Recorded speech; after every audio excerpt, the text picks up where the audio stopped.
So Dean, welcome to the final day of FrightFest. You've been here all weekend. How's the experience been? This has been the worst experience of my life. I just feel like I want to go home back to the States.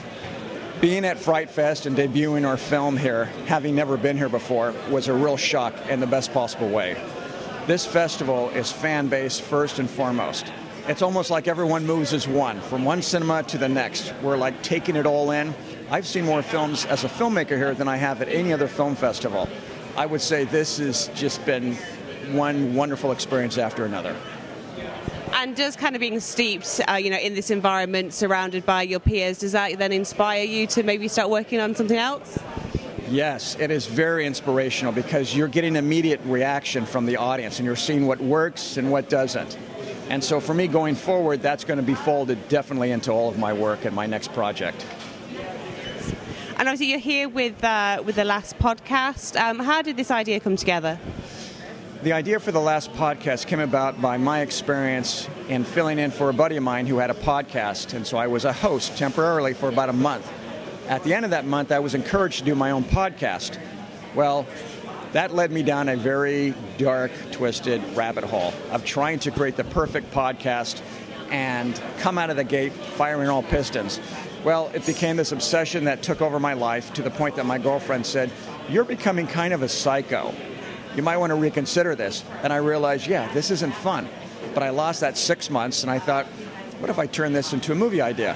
So I came up with an idea of this young podcaster who has this podcast where he debunks the supernatural.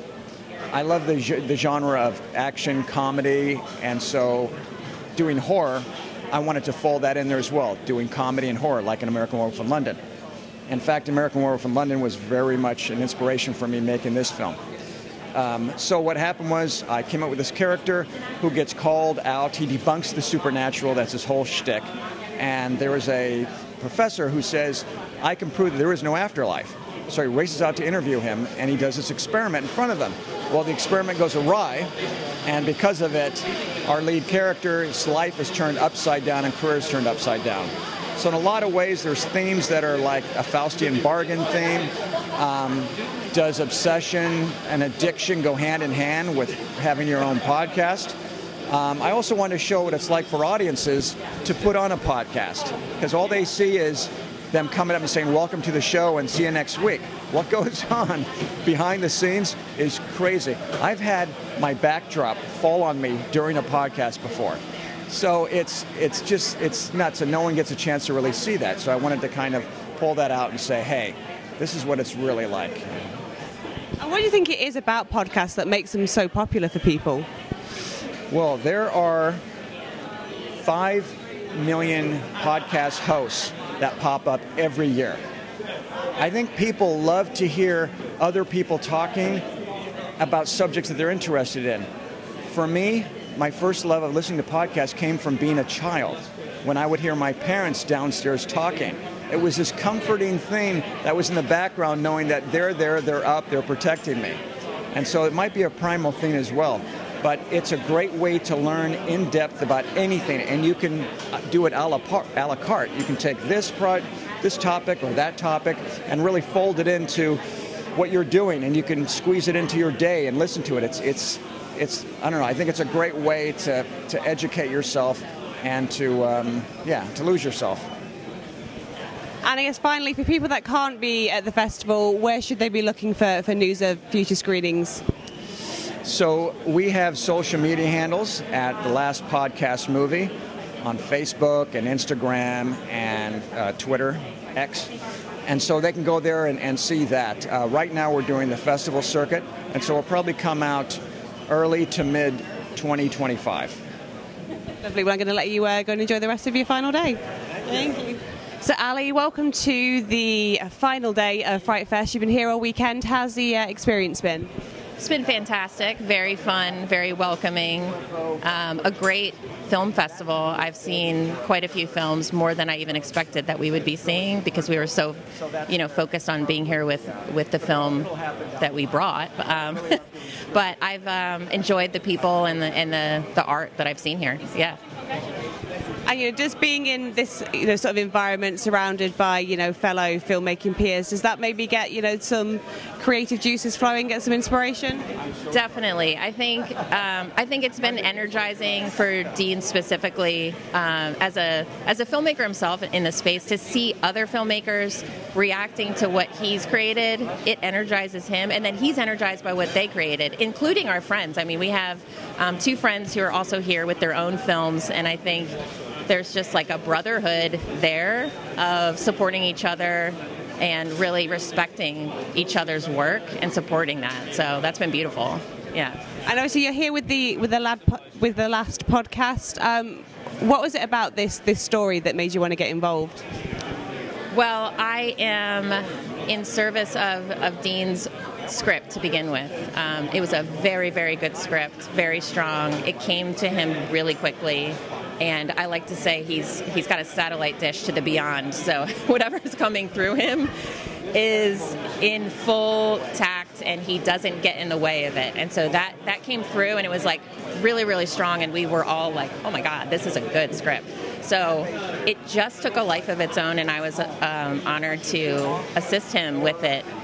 So from that point, I was very much just a soundboard to assisting him through the shoot, the editing, the trailer, and now I'm in the PR of it, and really helping like ground him in what was already a fantastic story as a assisting partner, but there was no like needing to convince me. Obviously, I'm like fully on board, and I want him to bring that to the world. I can't wait for people to see this film.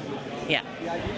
And it focuses on, a struggling podcaster sort of trying to, make their name and, make a following for themselves. And there does seem to be, there's millions, probably billions of podcasts. What do you think it is about this format that draws so many people to start one? In podcasting in general, what is it about that format? I think there's an intimacy to podcasting. I'm an avid podcast listener myself. It's like having a conversation without all the commitment. So, it's very relaxing to just have that voice and be able to just take it in a very intimate way at your own pace. And you can be doing anything while you're doing it. Now, as like a podcaster, though, as a creator, I think it's become really prevalent just because of access and the ease of putting that together. But the real blood, sweat, and tears that goes into successful podcasting is just a cut above. I mean, because it's all of the preparation, it's all the detail work, it's all the follow-up, the marketing of yourself. I mean, it's no easy feat, which is what inspired him to write this script, because he was helping his buddy who runs a UFO podcast, and he was a guest, and he took over as host a couple times when his buddy was out of town, and he started to think about doing his own, and I was just kind of seeing that and going, I don't think you really know what this is about. So I just questioned him, and did he really want to devote all of his time to doing that? Because I know what it really takes to be consistent and have it do well. I'm like, you can dabble, but it's never going to break through. You have to really be consistent. So that was when he kind of went, oh my God, I think you're right.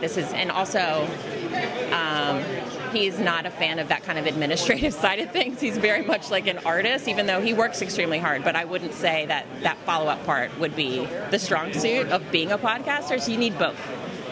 So unless he had someone doing that, and I wasn't volunteering for that. So so that was when he said, you're right. This is kind of a crazy world, and I don't think I want to do this. But that's when the story came through for this film. That was like the germ of what inspired this other tale that he told.